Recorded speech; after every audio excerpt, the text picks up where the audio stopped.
I'm going to show you guys how to tie a Kentucky rig for catfish. This is a really simple catfish rig. All you need is leader material. 30 to 50 pound test is a good starting point, but this should be adjusted depending on the size of the fish you're targeting and how many snags there are where you're fishing. You're also going to need a large, high quality circle hook.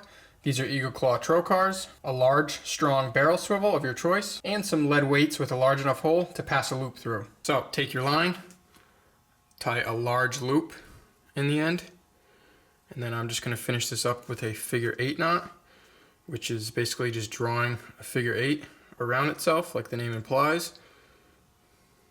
You want to make this loop pretty big because a lead weight is going to have to fit through it. Pull tight.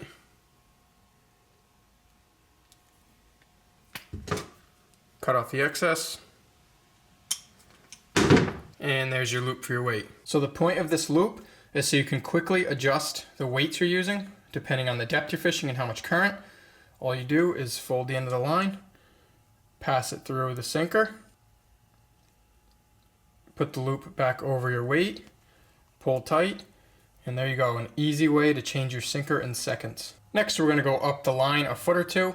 You can adjust the length of this depending on what you find works best in your water. And now we're going to tie what's called a dropper loop. To tie a dropper loop, you're going to fold the line around to form a large loop, like that. Now you take your thumbs and you're going to wrap these lines around each other at least 4 times. So now you have this loop that's in the middle of your twisted lines, and you need to pass this line back through that loop. Then we start pulling it tight, and the length of your loop is adjusted by how long you make this section. So we want it probably something 4 to 6 inches is good.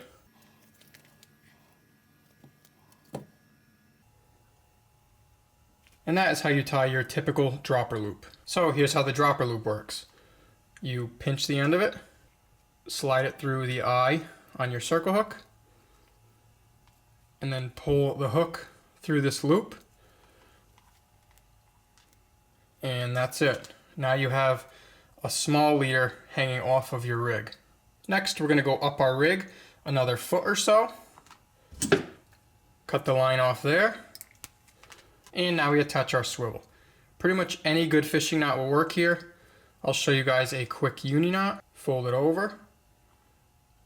Form a loop. Like so.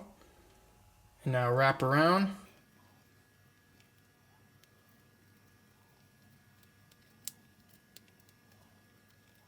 And then just cinch it down tight. And that is our uni knot to swivel connection. Okay, so your completed Kentucky catfish rig should look like this. You've got a loop in the end of your line with a weight on the bottom. And then a foot or two up, we've got our dropper loop with a short leader connected to a circle hook. And then about another foot up the leader, you have a swivel which goes to your main line.